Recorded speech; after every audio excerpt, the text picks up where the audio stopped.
오늘 하나님께서 우리에게 주시는 말씀은 역대상 12장의 말씀입니다. 제12장. 다윗이 기스의 아들 사울로 말미암아 시글락에 숨어 있을 때 그에게 와서 싸움을 도운 용사 중에 든 자가 있었으니 그들은 활을 가지며 좌우 손을 놀려 물매도 던지며 화살도 쏘는 자요 베냐민 지파 사울의 동족인데 그 이름은 이러하니라. 그 우두머리는 아히에셀이요 다음은 요아스이니 기브아 사람 스마의 두 아들이요 또 아스마웨스의 아들 여시엘과 벨렛과 또 브라가와 아나도 사람 예후와 기브온 사람 곧 30명 중에 용사요 30명의 우두머리가 된 이스마야이며 또 예레미야와 야하시엘과 요하난과 그데라 사람 요사밧과 엘루세와 여리못과 브아랴와 스마랴와 하룹 사람 스바디아와 고라 사람들 엘가나와 이시야와 아사렐과 요에셀과 야소부암이며 그돌 사람 여로함의 아들 요엘라와 스바디아더라. 갓 사람 중에서 광야에 있는 요새에 이르러 다윗에게 돌아온 자가 있었으니 다 용사요 싸움에 익숙하여 방패와 창을 능히 쓰는 자라. 그의 얼굴은 사자 같고 빠르기는 산의 사슴 같으니 그 우두머리는 에셀이요 둘째는 오바댜요 셋째는 엘리압이요 넷째는 미스만나요 다섯째는 예레미야요 여섯째는 아떼요 일곱째는 엘리엘이요 여덟째는 요하난이요 아홉째는 엘사밧이요 열째는 예레미야요 열한째는 막반네라. 이 갓 자손이 군대 지휘관이 되어 그 작은 자는 백부장이요 그 큰 자는 천부장이더니 정월에 요단강 물이 모든 언덕에 넘칠 때에 이 무리가 강물을 건너서 골짜기에 있는 모든 자에게 동서로 도망하게 하였더라. 베냐민과 유다 자손 중에서 요새에 이르러 다윗에게 나오매 다윗이 나가서 맞아 그들에게 말하여 이르되 만일 너희가 평화로이 내게 와서 나를 돕고자 하면 내 마음이 너희 마음과 하나가 되려니와 만일 너희가 나를 속여 내 대적에게 넘기고자 하면 내 손에 불의함이 없으니 우리 조상들의 하나님이 감찰하시고 책망하시기를 원하노라. 그때 성령이 30명의 우두머리 아마셀을 감싸시니 이르되 다윗이여 우리가 당신에게 속하겠고 이새의 아들이여 우리가 당신과 함께 있으리니 원하건대 평안하소서. 당신도 평안하고 당신을 돕는 자에게도 평안이 있을지니 이는 당신의 하나님이 당신을 도우심이니이다. 다윗이 그들을 받아들여 군대 지휘관을 삼았더라. 다윗이 전에 블레셋 사람들과 함께 가서 사울을 치려 할 때에 므낫세 지파에서 두어 사람이 다윗에게 돌아왔으나 다윗 등이 블레셋 사람들을 돕지 못하였음은 블레셋 사람들의 방백이 서로 의논하고 보내며 이르기를 그가 그의 왕 사울에게로 돌아가리니 우리 머리가 위태할까 하노라. 다윗이 시글락으로 갈 때 므낫세 지파에서 그에게로 돌아온 자는 아드나와 요사밧과 여디아엘과 미가엘과 요사밧과 엘리후와 실르데이니 다 므낫세의 천부장이라. 이 무리가 다윗을 도와 도둑대를 쳤으니 그들은 다 큰 용사여 군대 지휘관이 됨이었더라. 그때 사람이 날마다 다윗에게로 돌아와서 돕고자 하매 큰 군대를 이루어 하나님의 군대와 같았더라. 싸움을 준비한 군대 지휘관들이 헤브론에 이르러 다윗에게로 나와서 여호와의 말씀대로 사울의 나라를 그에게 돌리고자 하였으니 그 수효가 이러하였더라. 유다 자손 중에서 방패와 창을 들고 싸움을 준비한 자가 6,800명이요 시므온 자손 중에서 싸움하는 큰 용사가 7,100명이요 레위 자손 중에서 4,600명이요 아론의 집 우두머리 여호야다와 그와 함께 있는 자가 3,700명이요 또 젊은 용사 사독과 그의 가문의 지휘관이 22명이요 베냐민 자손 곧 사울의 동족은 아직도 태반이나 사울의 집을 따르나 그 중에서 나온 자가 3,000명이요 에브라임 자손 중에서 가족으로서 유명한 큰 용사가 28,000명이요 므낫세 반지파 중에 이름이 기록된 자로서 와서 다윗을 세워 왕으로 삼으려 하는 자가 18,000명이요 이사갈 자손 중에서 시세를 알고 이스라엘이 마땅히 행할 것을 아는 우두머리가 200명이니 그들은 그 모든 형제를 통솔하는 자이며 스불론 중에서 모든 무기를 가지고 전열을 갖추고 두 마음을 품지 아니하고 능히 진영에 나아가서 싸움을 잘하는 자가 50,000명이요 납달리 중에서 지휘관 1,000명과 방패와 창을 가지고 따르는 자가 37,000명이요 단 자손 중에서 싸움을 잘하는 자가 28,600명이요 아셀 중에서 능히 진영에 나가서 싸움을 잘하는 자가 40,000명이요 요단 저편 르우벤 자손과 갓 자손과 므낫세 반지파 중에서 모든 무기를 가지고 능히 싸우는 자가 120,000명이었더라. 이 모든 군사가 전열을 갖추고 다 성심으로 헤브론에 이르러 다윗을 온 이스라엘 왕으로 삼고자 하고 또 이스라엘의 남은 자도 다 한 마음으로 다윗을 왕으로 삼고자 하여 무리가 거기서 다윗과 함께 사흘을 지내며 먹고 마셨으니 이는 그들의 형제가 이미 식물을 준비하였음이며 또 그들의 근처에 있는 자로부터 이사갈과 스불론과 납달리까지도 나귀와 낙타와 노새와 소에다 음식을 많이 실어왔으니 곧 밀가루 과자와 무화과 과자와 건포도와 포도주와 기름이요 소와 양도 많이 가져왔으니 이는 이스라엘 가운데에 기쁨이 있음이었더라. 아멘. 하나님의 말씀입니다. 우리가 계속해서 역대상 말씀을 통해서 하나님 나라에 대해서 말씀을 듣고 있습니다. 여러분, 하나님 나라는 우리가 죽어서 가는 천국만을 말하는 것이 아닙니다. 오늘 이 땅에서 우리가 믿음의 사람들이 살아가는 그 나라가 바로 하나님의 나라입니다. 그런데 이 하나님 나라는 우리가 개인적으로 살아가고 누리는 나라이기도 하지만 하나님께서 우리 공동체에게 허락하시기도 하셨습니다. 그래서 하나님께서 이 땅에서 하나님 나라를 살아가고 누리도록 만드시고 세우신 것이 바로 교회입니다. 그래서 우리가 천국 같은 교회라는 표현을 쓰게 되는 것이죠. 그런데 여러분, 교회에서 천국을 누리고 계십니까? 이 교회에서 하나님 나라, 천국을 누리기 위해서 정말 중요하고 필수적인 요소가 있는데 그것이 바로 성령 안에서 한 마음을 품는 것입니다. 오늘 역대상 12장 말씀에서 하나님께서 이제 성령 안에 그 한 마음을 품어서 하나님 나라를 세워가는 장면을 말하고 계십니다. 어제 말씀에 이어서 오늘 12장 말씀도 이제 다윗이 왕이 되기까지 그를 도운 사람들을 쭉 이렇게 나열하고 있습니다. 베냐민 지파, 갓 지파, 유다 지파, 또 므낫세 지파까지 다윗이 이제 시글락에 있을 때부터 이제 왕으로 추대되기까지 그를 도왔다고 합니다. 그러면서 다윗의 군사들의 수를 나열하고 다윗 왕의 대관식으로 12장 말씀이 마무리가 됩니다.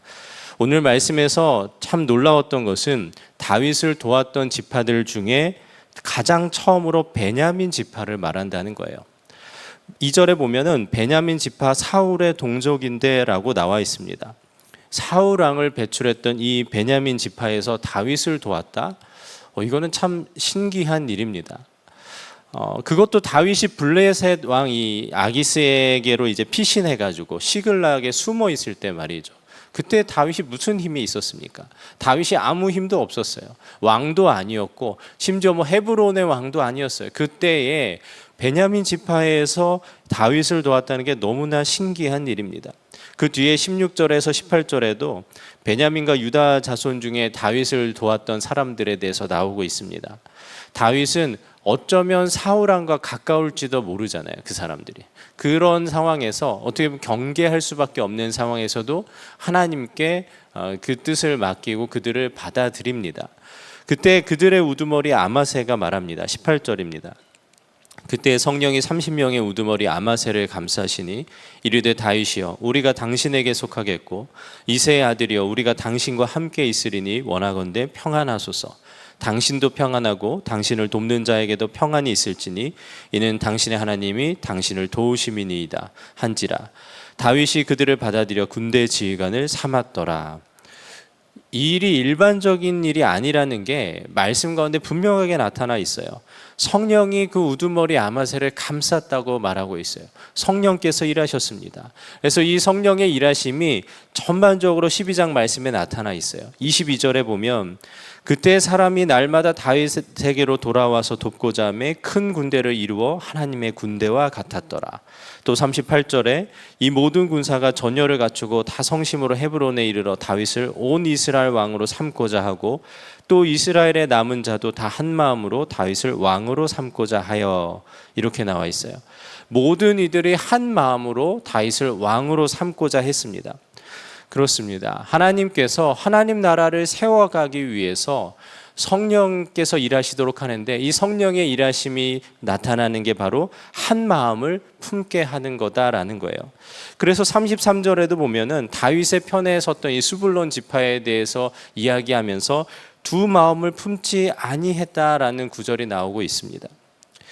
하나님께서 이스라엘 백성에게 말씀하고 계시는 게 있어요. 이 이스라엘 나라가 비록 지금은 멸망했지만 그 나라가 세워지는 당시에 이 나라가 결코 우연히 세워진 것이 아니다. 하나님의 성령께서 일하심으로 하나님의 사람들이 한 마음이 되어서 세운 것이 바로 이스라엘 나라다라는 것을 말하고 있고요. 지금 포로기 가운데 있어서 나라를 잃어버린 그 절망 가운데 있는 이스라엘 백성 가운데 이 나라는 성령께서 한 마음을 통해서 이루어가기 때문에 지금도 성령께서 너희들 가운데 한 마음을 품게 해서 그 한 마음으로 이 나라를 계속해서 세워가실 거다라는 것을 분명하게 말씀하고 계세요. 그러니 이것을 기억하고 너희도 그 성령의 인도하심을 따라 한 마음으로 하나님 나라를 세워가라라는 것을 말씀하고 계시는 겁니다. 오늘 우리도 마찬가지죠.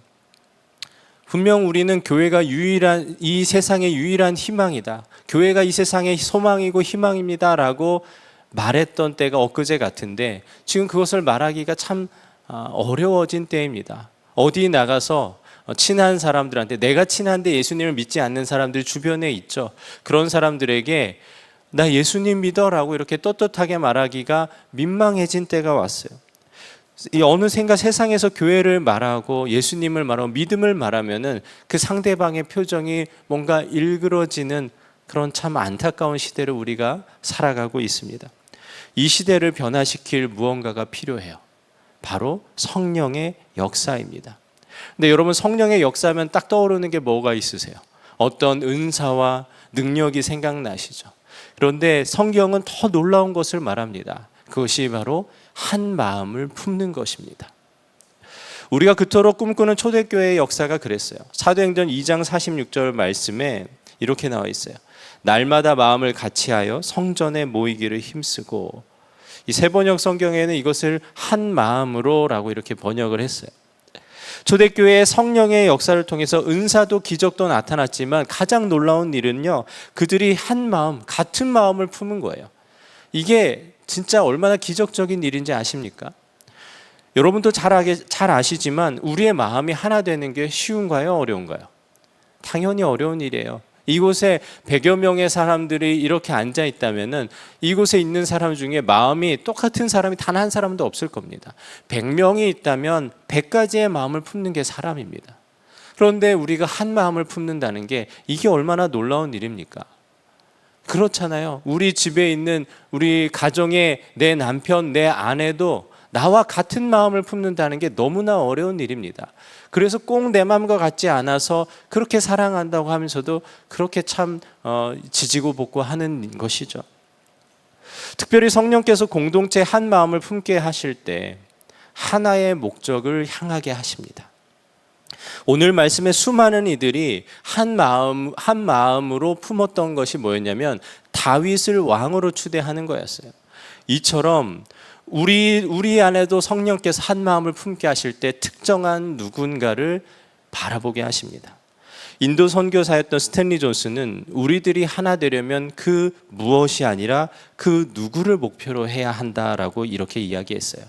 그 누구십니까? 우리의 영원한 왕 예수 그리스도십니다. 그렇습니다. 이스라엘 나라가 하나님의 나라로 세워지기 위해서 하나님께서는 신접한 자에게 묻던 이 사울을 죽이시고 다윗을 왕으로 세우셨습니다. 이 일을 위해서 성령께서 친히 일하셔서 백성들 가운데 한 마음을 품게 하셨어요. 마찬가지로 우리 교회가 하나님 나라로 세워지기 위해서, 정말 천국 같은 교회가 되기 위해서 성령께서 우리 가운데 품게 하시는 한 마음, 그 한 마음이 무엇입니까? 바로 예수 그리스도의 왕되심입니다. 더 나은 다윗, 그 예수 그리스도께서 우리의 왕이시다. 이것을 분명하게 우리 가운데 품게 하세요. 그래서 언제나 성령의 역사가 일어나는 곳에는 그리스도의 왕되심이 분명하게 일어났습니다.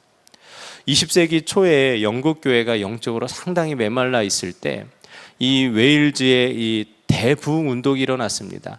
그런데 여러분들도 들어보신 적 있겠지만 이 대부흥의 시작이 시골 마을에 살던 이반 로버츠라고 하는 젊은 광부에게서 시작이 된 거예요.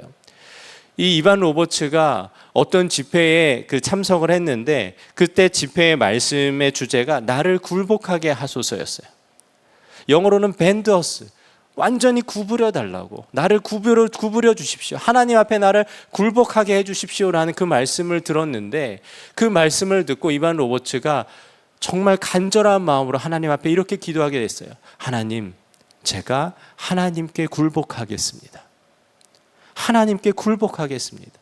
오늘 말씀처럼 예수 그리스도의 그 왕되심이 이반 로버츠 가운데 이루어진 거예요. 그러면서 그가 그날 강력한 성령의 임재를 그렇게 경험하고 나서 나중에 회상하면서 이렇게 썼어요. 나는 어떤 살아있는 힘이 내 가슴 속으로 들어오는 것을 느꼈다. 이것은 자꾸만 더해갔는데 거의 터질 지경에까지 이르게 되었다.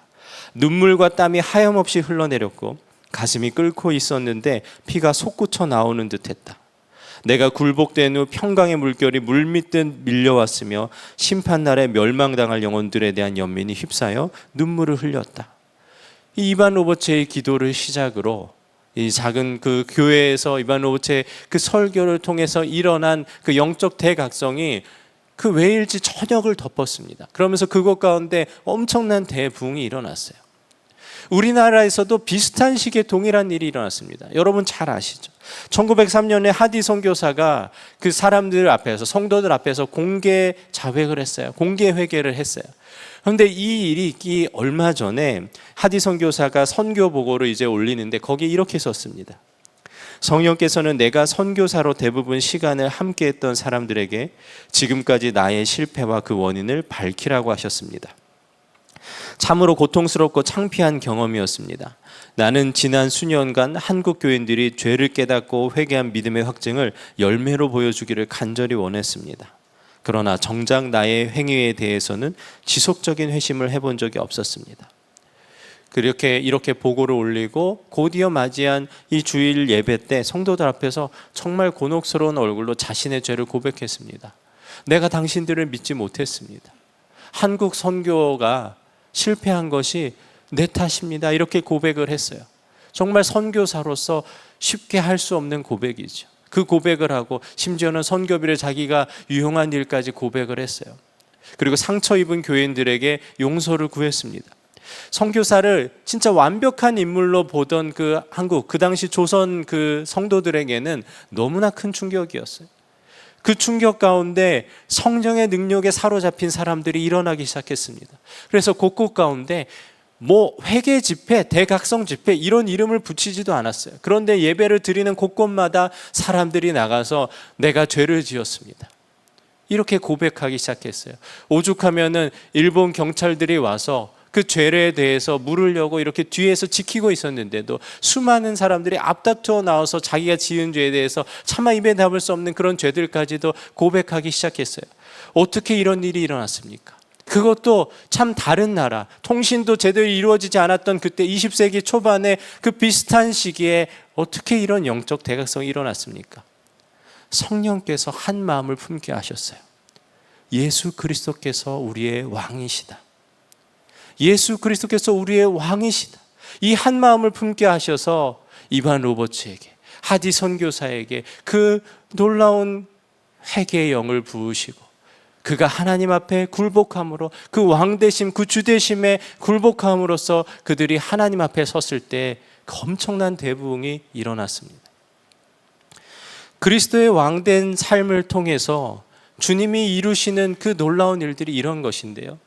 이 일이 일어날 때 우리 안에 더 풍성하게 일어나는 그 현상이 있습니다. 그것이 뭐냐? 오늘 마지막 39절에서 40절 말씀입니다. 무리가 거기서 다윗과 함께 사흘을 지내며 먹고 마셨으니 이는 그들의 형제가 이미 식물을 준비하였음이며 또 그들의 근처에 있는 자로부터 이사갈과 수불론과 납달리까지도 나귀와 낙타와 노새와 소에다 음식을 많이 실어왔으니 곧 밀가루 과자와 무화과 과자와 건포도와 포도주와 기름이요 소와 양도 많이 가져왔으니 이는 이스라엘 가운데 기쁨이 있음이었더라. 다윗의 이 즉위식에 큰 기쁨의 잔치가 있었습니다. 마찬가지로 우리가 한 마음으로 그 예수님의 왕되심을 구할 때 부흥이 일어나고 우리 안에 정말 그 어느 때와도 비교도 할 수 없는 하나님의 기쁨, 그 황홀한 기쁨이 누려지게 된다는 것입니다. 여러분 언제나 부흥의 현장에 보면요, 하나님의 그 성령의 역사가 일어나는 곳에 보면은 회개와 애통함도 있는데 또 그 어느 때와 비교할 수 없는 기쁨이 샘솟는 것을 경험하게 됩니다.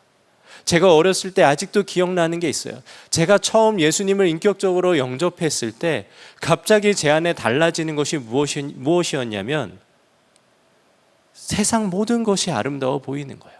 그냥 길 가다 아이를 봐도 그냥 웃음이 실실실 나오는 거예요. 그때 누군가 제 모습을 봤다면 그냥 미쳤다라고 했을 거예요.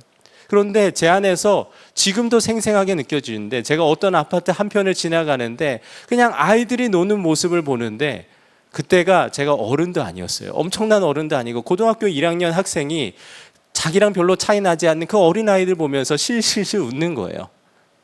근데 그만큼 제 안에 기쁨이 충만했던 것이 아직도 생생하게 기억납니다. 성령이 역사하시는 그곳에, 성령께서 한 마음을 품게 하시는 그곳에 우리가 그 어느 것과도 비교할 수 없는 그 기쁨이 넘쳐나게 됩니다. 사랑하는 성도 여러분, 하나님께서 하나님 나라를 세우실 때 특별히 그 성령의 역사를 나타내십니다. 그 역사는 어떤 은사나 기적이 아니에요. 바로 한 마음을 품게 하는 것이고요. 그 한 마음은 왕 되신 예수 그리스도, 예수 그리스도께서 우리의 왕이시고 우리의 주 되신다라는 것을 분명하게 우리가 고백하고 인정하게 되는 것입니다. 그리고 그것을 고백할 때 하나님께서 엄청난 부흥을 이루실 것입니다. 이것이 부흥의 시작입니다. 저는 분명하게 믿습니다. 여전히 교회가 이 땅의 소망입니다. 여전히 우리가 이 땅의 소망입니다. 왜냐하면 하나님께서 우리를 그렇게 부르셨어요. 그렇게 세우셨어요. 그렇게 세우신 분명한 목적이 바로 하나님 나라를 세워가기 위해서입니다. 그리고 이 나라를 세워가기 위해서 우리에게 오늘도 한 마음을 품게 하시고, 무엇보다 오늘 이 새벽에 우리가 그 한 마음을 구하게 하십니다. 우리 사랑하는 성도 여러분, 이 마음을 구하시기 바랍니다. 예수 그리스도의 왕 되심, 그것을 구할 때 우리를 통해 하나님의 부흥이 일어나게 될 줄 믿습니다. 그리고 이 부흥을 통해 그 어느 때와도 비교할 수 없는 황홀한 기쁨이 우리 안에 충만하게 되기를 주님의 이름으로 간절히 축복합니다. 이 시간 우리 함께 말씀을 붙들고 기도하겠습니다. 먼저 38절 말씀입니다.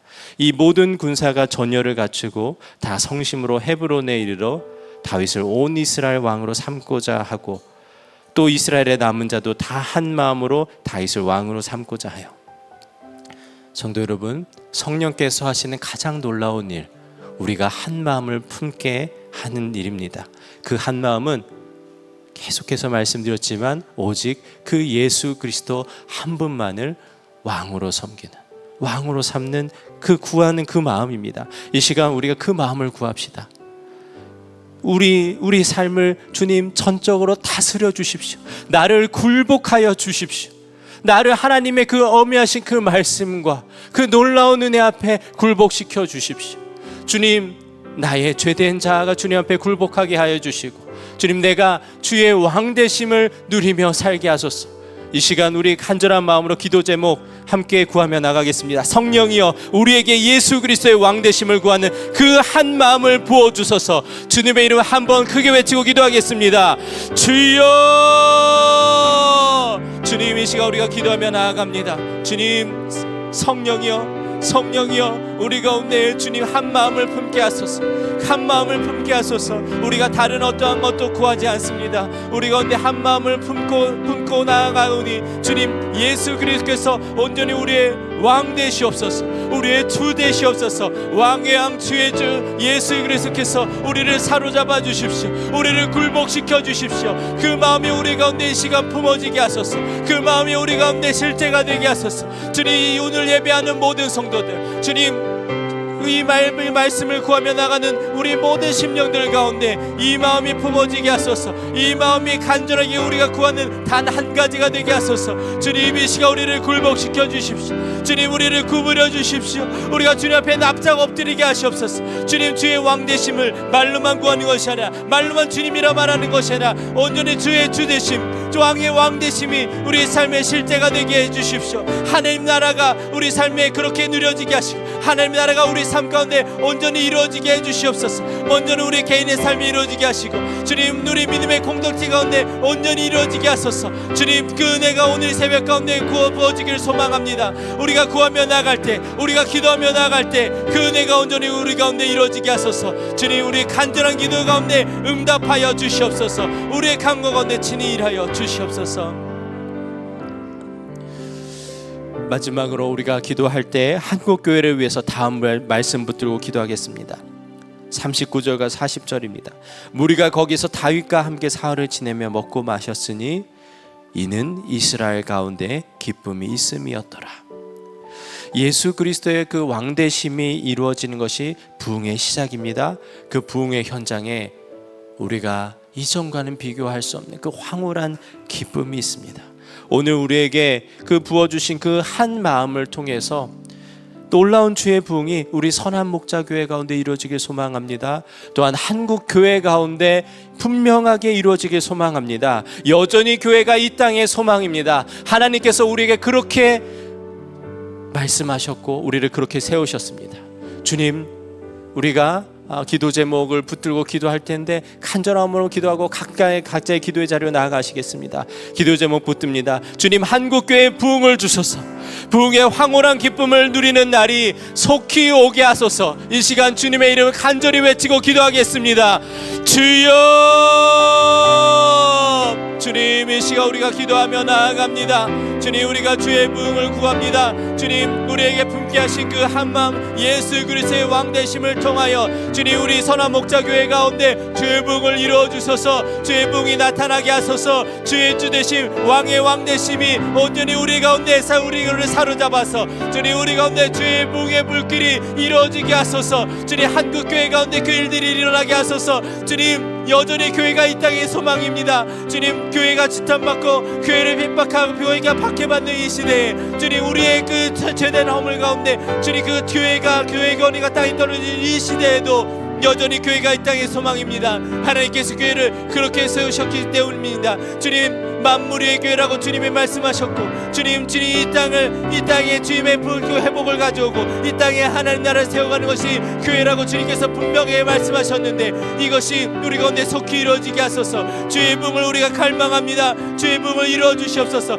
또한 구하는 것은 주님, 주의 그 부흥의 날에 지금까지와는 비교도 할 수 없는 하나님 나라의 그 황홀한 기쁨이 우리 가운데 충만하게 누려지게 하소서. 그 부흥의 날, 그 기쁨의 날이 속히 오게 하소서. 주님, 우리가 그날에 누릴 그 기쁨을 사모합니다. 그날에 누릴 그 기쁨을 구하며 나아갑니다.